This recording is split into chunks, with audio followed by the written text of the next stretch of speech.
Bulge German has been out a while, but my review queue has been a bit backed up. There were quite a few big new releases, and it's taken some time to work them through.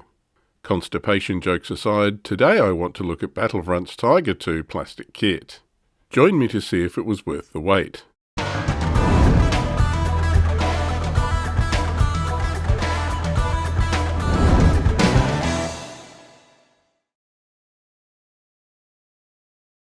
This is GBX178, the Tiger II tank platoon box for Flames of War.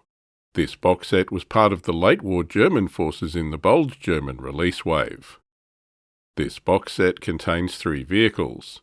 You might be more used to box sets with 4 or 5, but 3 Tiger IIs is a lot of tank. This is a vehicle with many names.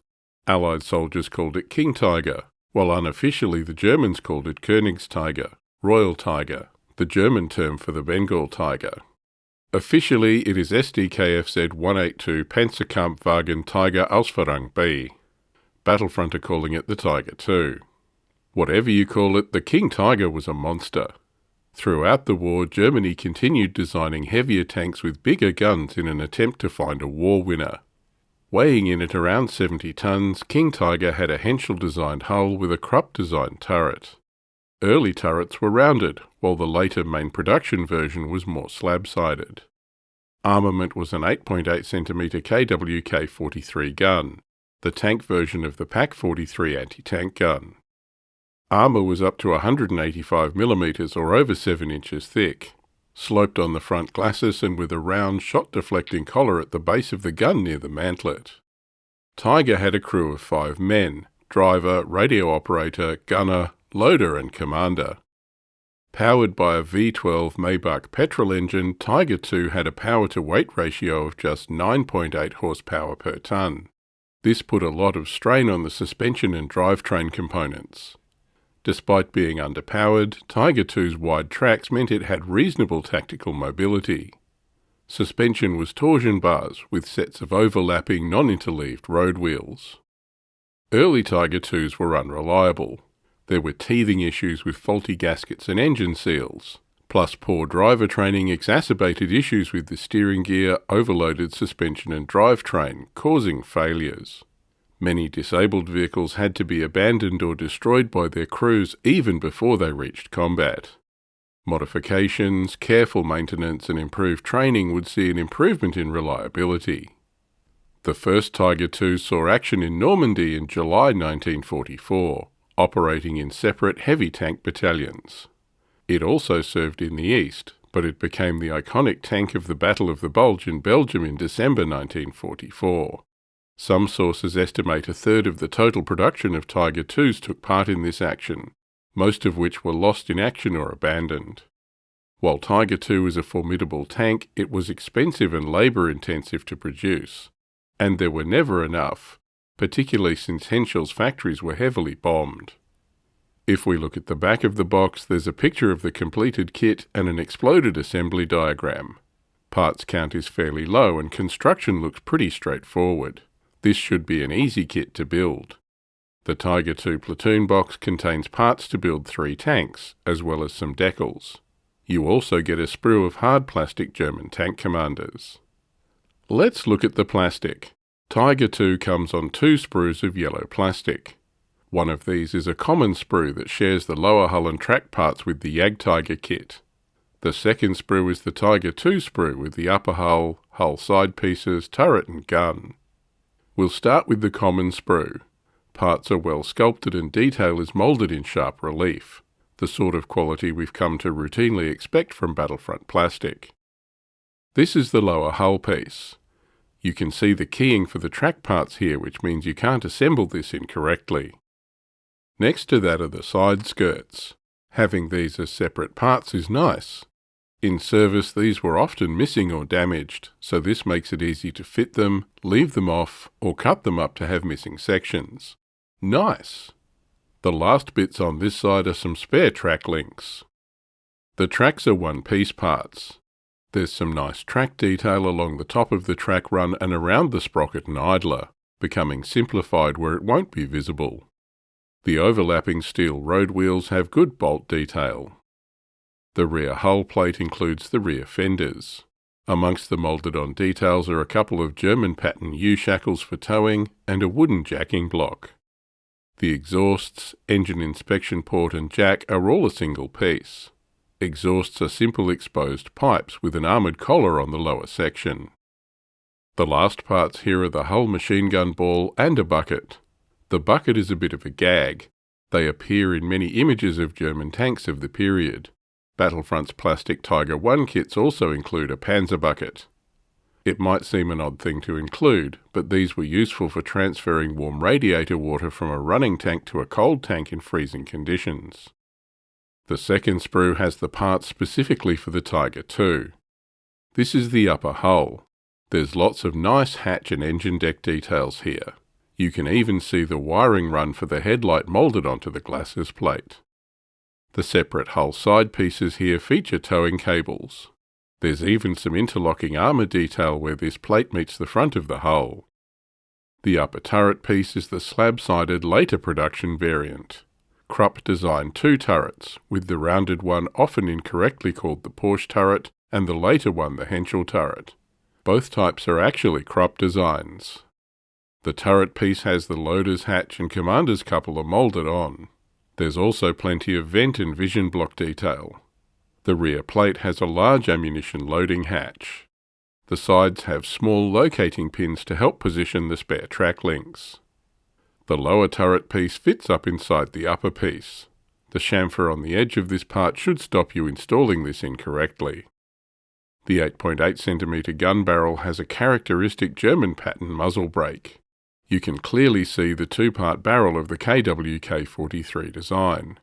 There's also some bolt detail around the barrel collar, and the end of the barrel part is keyed. This will keep the barrel aligned correctly when you put it into the armoured collar part here.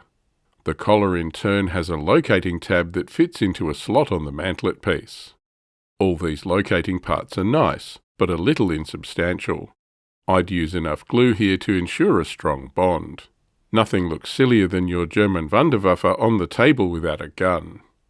The final parts here are a turret peg, the commander's hatch, and two 8.8cm shells, one full shell and one fired casing. So that's the kit parts for Battlefront's new plastic Tiger II kit for Flames of War. As you see, it comes together into a great-looking kit. Battlefront are very experienced with producing 15mm plastic kits at this stage. They consistently produce well-moulded kits with the right balance of detail and engineering simplicity for wargaming. Easy to assemble, but with enough strongly defined detail to look good on the table. I'm sure no one is surprised to hear that this Tiger II kit is more of that. But how will it go on the table? Tiger II is a tank unit with the Stormtrooper special rule. This rule means the unit can attempt a second, different movement order on a turn if it passes the skill test for the first one. So for example, you can blitz out of cover, move, shoot, then shoot and scoot if you can pass the skill checks. Motivation is a confident 4+, but they also get the Tiger Ace last stand of 2+ and a remount of 3+. Tiger II tank crews are motivated and will stick with the fight when others might run. Their skill rating is 3+ veteran. You don't give a shiny King Tiger to Gefreiter Dinkelhoff. They get issued to experienced Panzertruppen who can get the best out of them. And by this stage of the war, experienced Panzertruppen are careful Panzertruppen. King Tiger is hit on a 4+. Armour is an eye-watering 16 on the front, 8 on the side and rear, and top of 2. To put that into some sort of context, that's more front armour than a T-55AM2 in Team Yankee. Given the Bulge British are celebrating the arrival of new 17-pounder ammunition with an AT of 15, the 16 base front armour of Tiger II is going to be a challenge. Heck, standard British 75mm Shermans are going to be struggling with the side armour. Tactical move is a pretty standard 10 inches or 25 centimetres. Admittedly, the dash and road speeds are a bit limited, but your Tiger II will move across the battlefield as fast as other tanks. Even the 3+ cross is not much of a disadvantage. While I hesitate to start a version 3 versus version 4 debate, King Tiger in V3 had a solid set of disadvantages to balance off the heavy armour and big gun. these seem to have largely gone away here. And it is a big gun. The 8.8cm KWK-43 has a 48-inch or 120cm range, halted rate of fire of 2 and moving of 1. Anti-tank is 17 with a 3+ firepower. While that will be devastating against most Allied armour, I note with interest that a King Tiger can't kill another King Tiger. At over 16 inches it can't even bail it out. So that's the Battlefront Plastic Tiger II kit for Flames of War. It's a great kit, and one German players have been waiting for in late war. But Tiger II is bananas on the table. Flames of War has generally moved away from modelling features like slow traverse, slow tank and overloaded with special rules. These features are instead reflected directly in the vehicle stats where possible. But given the Tiger II has a 10-inch tactical move and a 3+ cross, it is a more mobile proposition than previously. To be honest, that's probably understandable. Despite being underpowered, Tiger II had a similar tactical mobility to other tanks. While it had limited horsepower per tonne, the wide tracks gave it low ground pressure to move off-road. Unfortunately, while it's easy to measure armour thickness and gun penetration, it's harder to model in-game the effects soft factors like an overloaded suspension, breakdowns or fuel shortages had on King Tiger's performance. It's not feasible to roll each turn for fuel or breakdown without bogging the game down in rules and rolls. So the only real mechanism left is to make the points cost high enough to reflect how hard it was historically for the Germans to get a King Tiger on the battlefield. Speaking of points, what lists can you use Tiger II in? There are both Tiger II and SS Tiger II company lists in the Bulge book. If we look at the Tiger II company list, we can see there's a HQ and up to 3 Tiger II platoons. You get the option to field one of the compulsory Tiger II platoons as a Tiger I platoon instead. The only other organic elements are either Wirbelwind or Ostwind AA. Each Tiger II platoon can field between 2 and 4 tanks. Cost per tank is between 17 and 18 points. That means in a 100-point game, you can't even afford a 2-tank HQ and a full 4-tank platoon. But you don't need that many Tiger IIs to impact the battle. Just a couple will do. While the Tiger II company exists, I think a more effective option is something like the Bulge late Panther SS tank company. You get the option of taking one Tiger II platoon in place of one of the compulsory platoons. Plus you can sub out one of the optional platoons for Panzer Grenadiers or even Fallschirmjäger. If I didn't have an aversion to fielding SS, this would be the list I'd choose. A good, organic combined arms force. Heavy hitting and hard to break. So that's Tiger II. The plastic is great, well engineered and fun to build. The stats make Tiger II a handful for Allied players to handle, even with Comet and Pershing coming online.